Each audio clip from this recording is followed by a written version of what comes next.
In September 2025, a surprising event happened in Georgia, USA. On a Thursday, the fifth day of the month, hundreds of federal agents went to a new factory. This factory was very big and belonged to Hyundai Motor Group. It was being built in a quiet area called Elabel, Georgia. More than 400 government agents were there. They came from groups like U.S. Immigration and Customs Enforcement, also known as ICE. The agents came to a construction site where a new battery plant was being built. Hyundai and LG Energy Solution were building this plant together. It was part of a very large project, which Georgia's governor, Brian Kemp, called the biggest in the state's history. The government named their action Operation Low Voltage. During this operation, the agents arrested 475 people. Most of these workers were from South Korea. This was the largest operation of its kind in U.S. history at a single work site. This event quickly caused problems between the United States and South Korea. These two countries are important allies and usually have a strong friendship. The arrests happened only a few weeks after President Donald Trump, in his second term, had met with South Korea's leader. They had talked about growing their economic partnership and new business plans. The raid created tension in this relationship. This story will look into what happened that day in Georgia. It will explore issues of immigration, how big international businesses work, and the challenges that can arise between friendly nations. We will see how laws, economic goals, and relationships between countries can become difficult. It is a story about country rules, the work people do, and global connections. 2. A big surprise at work. It was early in the morning on Thursday, September 5, 2025. The sun was just rising over the new Hyundai building site in Georgia. Workers were starting their day, preparing for construction work. Suddenly, the quiet morning broke. More than 400 government agents arrived at the site. They came in many vehicles. These agents were from different groups, like U.S. Immigration and Customs Enforcement, known as ICE, and the Federal Bureau of Investigation, known as the FBI. They spread out across the big construction area, which included a new battery plant. The workers, many wearing yellow safety vests, were very surprised. They did not expect anything like this. Agents quickly moved to control the area. They asked the workers to stop working. Then, the agents told hundreds of them to stand in long lines. It looked like a very serious situation. One by one, the agents began to question the workers. They asked about their papers and if they had permission to work in the United States. They checked many documents. For many workers, this was a scary moment. They did not understand why this was happening. Soon, videos of the scene appeared on the internet. People all over the country could see what was happening in Georgia. The videos showed the many agents and the long lines of workers. The images made the event feel very big and important. As the agents continued their work, some people got very afraid. They tried to run away from the site. A few workers even attempted to hide. Some were later found near a sewage pond on the property. The agents worked to stop anyone from leaving. The Department of Homeland Security later announced the name of this big event. They called it Operation Low Voltage. Officials said this was not a quick decision. It was part of a long criminal investigation that had been going on for many months. This raid was a huge surprise at work for everyone there. 3. The workers' story. The raid on the factory site in Georgia led to the arrest of 475 people. Most of these workers came from South Korea. They were a mix of different people. Some were engineers who plan and design the factory. Others were construction workers who build the structures. Many were technical specialists with important skills for setting up the new battery plant. Their legal status in the United States was not simple. For many, it was very complicated. Some workers had come into the country without legal permission. This means they did not have the correct documents to enter the U.S. legally. Other workers had entered the country with proper visas, but then they stayed longer than their visas allowed. Their permission to be in the U.S. had expired, but they remained and worked. There were also people who had legal permission to be in the U.S. for a short visit or for business. However, they were working at the site, which was not allowed under their specific type of visit. This mix of situations made it hard to understand each person's case. After their arrest, federal agents took many of the detained workers to a place called the Folkston Detention Facility. This is a large center where people are held while officials check their immigration papers. The facility became very full after so many arrests at one time. An immigration lawyer based in Atlanta named Charles Cook started to help some of the South Korean workers. He shared details about two of his clients. These two men were process engineers. They had come to the United States using a special travel program. This program allows people from certain countries to visit the U.S. for tourism or business for up to 90 days without needing a full visa. Mr. Cook was sure that these two men were following all the rules of their visit. He believed they had not broken any laws regarding their stay. One of the engineers had only arrived in the U.S. a few days before the raid. He was scheduled to fly back to South Korea the very next week. On the morning of the raid, he was sitting in a meeting room at the factory site. He was wearing his work clothes, a shirt and tie, and a safety vest. He was there for a business meeting, which was allowed under his visa waiver status. Even though he was doing what was permitted, he was arrested along with hundreds of others. This example showed that even people who believed they were in the U.S. legally for business purposes were caught in the raid.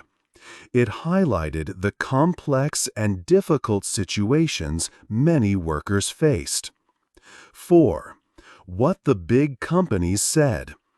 After the big raid in Georgia, two important companies, Hyundai Motor Company and LG Energy Solution, quickly shared their thoughts.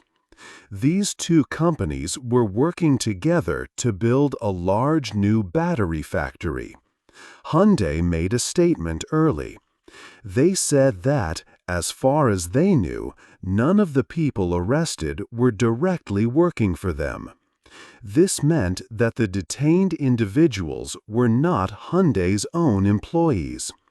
Hyundai explained that they hired many smaller companies, called subcontractors, to do different jobs at the construction site.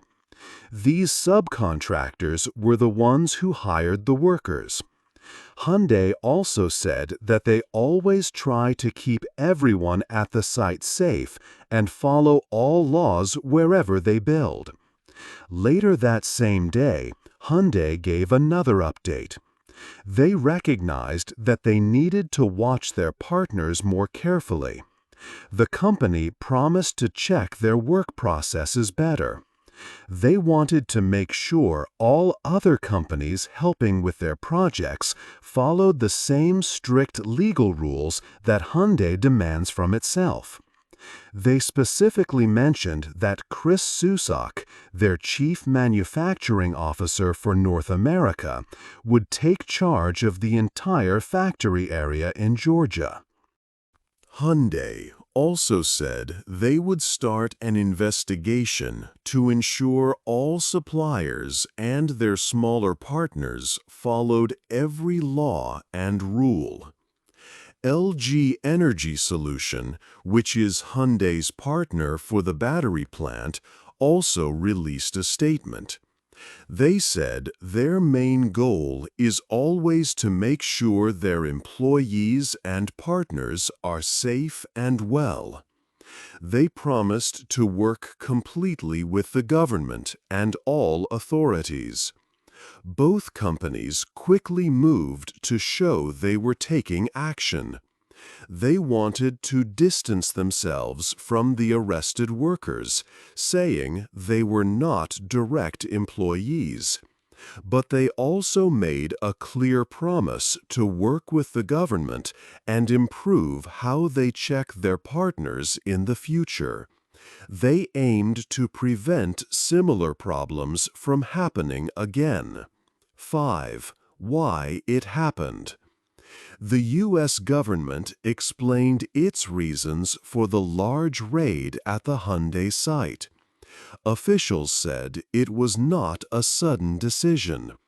Instead, it was the result of a criminal investigation that had been going on for many months.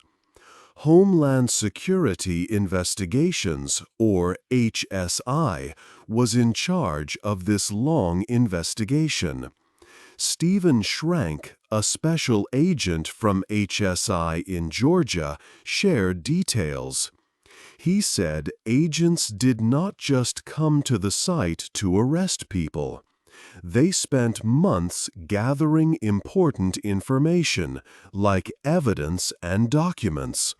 They also talked to many people. All this hard work led them to get a special paper from a judge. This paper, called a search warrant, allowed them to carry out the operation. The investigation started because of tips. People in the community and former workers told officials about problems. They reported unusual hiring practices at the construction site. Officials heard about companies possibly hiring workers who did not have the correct legal papers to work in the United States. The raid was part of a much bigger national plan. This plan was called Operation Take Back America. U.S. Attorney Margaret E. Heap explained its goals. One main goal was to stop illegal immigration. Another goal was to stop criminal groups that work across countries. The overall aim was to stop companies from hiring workers without proper permission. During the investigation, officials found many companies working together at the site. There were main companies and also many smaller companies called subcontractors. This network of companies was reportedly hiring workers with questionable legal status. President Donald Trump's administration had a strong focus on enforcing immigration laws in workplaces. The raid sent a clear message that the government would act against companies that did not follow these rules, aiming to protect American jobs and uphold the law. 6. America and South Korea talk. The big operation in Georgia quickly caused trouble between two friendly countries, America and South Korea. South Korea's government was very worried and also quite angry. Many of the arrested workers were from their country, and this made their government upset. South Korea wanted to keep its citizens and its companies safe in America. This problem came at a very sensitive time. Just weeks before the raid, the United States and South Korea had talked about new business plans.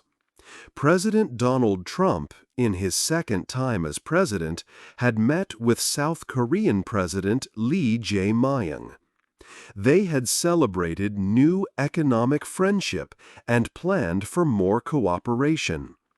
South Korea had promised to put a lot of money into the U.S. economy. They planned to invest hundreds of billions of dollars in American projects and jobs. Hyundai, a big South Korean company, had already agreed to invest many billions more in America as part of these deals. But now, the raid on the factory site made these agreements difficult. Lee Jae-myung, a spokesman for South Korea's foreign ministry, spoke publicly. He said that American law enforcement should not unfairly hurt their companies and citizens who invest in the U.S. He meant that the rights of their people and businesses were not being respected during the operation. This message was very clear and firm. To help their citizens, South Korea quickly sent diplomats. These diplomats went from their embassy in Washington and their consulate in Atlanta. They went to the place where the workers were held, trying to get information and offer help. South Korea also announced that it would create a special team. This team would work directly on site to assist the South Korean citizens who were arrested and help them understand their situation.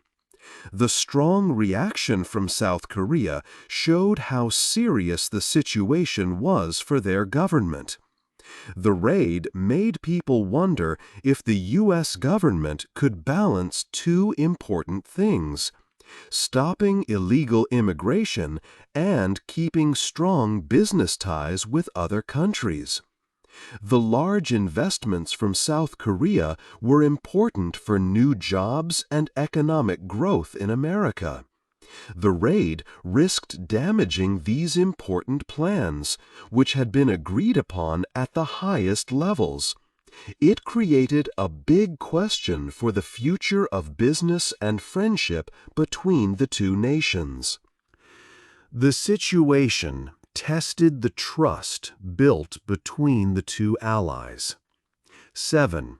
Money and jobs. The new Hyundai factory in Georgia was extremely important for the state's economy.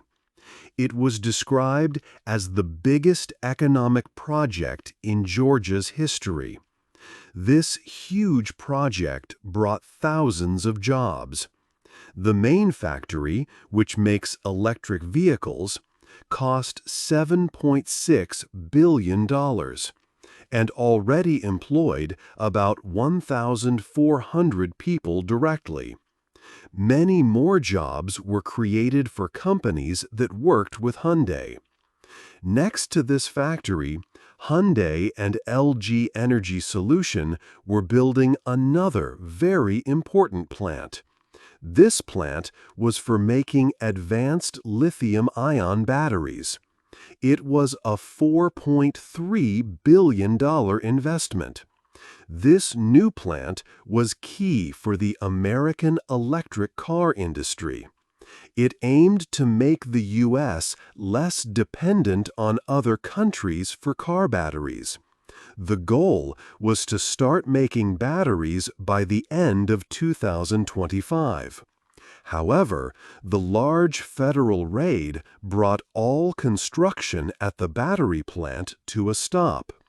LG Energy Solution announced that work had paused to cooperate with the authorities.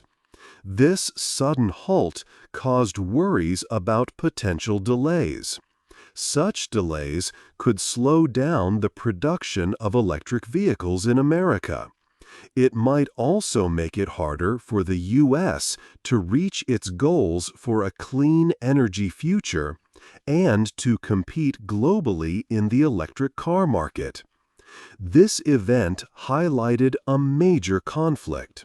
The United States government, under President Donald Trump's administration, was strongly focused on enforcing immigration laws. This was part of a national plan called Operation Take Back America, aimed at stopping illegal work practices. But at the same time, the country was trying to attract billions of dollars in new business and create tens of thousands of jobs. For example, South Korean companies had promised to invest $350 billion in the U.S., with Hyundai alone increasing its investment commitment to $26 billion. This situation showed the difficult balance between two important goals. America wants to grow its economy and bring in new businesses that create jobs. But it also has strict rules about who can work in the country and what papers they need. The raid forced a clear look at how these two goals can clash. It made everyone think about the true cost of enforcing immigration laws so strictly, especially when it affects big projects that bring much-needed money and jobs to American communities. 8. The big questions. The raid at the Hyundai site left many big questions for everyone. It showed a difficult balance between many things: following the laws, bringing in money and jobs, and keeping good friendships with other countries. The U.S. government, under President Donald Trump, wanted to stop illegal work. This was a clear message from his administration. But this action also caused problems. South Korea, a close friend and business partner, was not happy. Their citizens, who were working on an important project, were arrested. This made it harder to keep the good relationship the two countries had just renewed for new business deals. On one side, America wanted to enforce its immigration laws. On the other side, it wanted to attract large investments and create jobs. For the hundreds of workers arrested, the future was very unclear. Many were from South Korea, engineers and construction workers. Some believed they were working legally. They were taken away from their jobs and their families. They faced legal processes, and some might be sent back home. Their families worried about what would happen next. The event made America think about its policies for the future. How can the country invite big foreign companies to invest billions of dollars and create thousands of jobs while also making sure everyone follows immigration rules? Is the current system good enough for the way big international projects work today? What message does this send to other countries that want to build factories and bring jobs to the U.S.? This raid showed a conflict that will need careful thought. The U.S. must decide how to balance its goals: strong borders and a strong economy. How do you think America should handle these big questions? Hey there! Just a second before you go. If you learned something new today, please give this video a like, write your thoughts in the comments, and subscribe to the channel. It only takes a second, and it really, really helps to create even better English videos for you. Your support means the world. Thank you.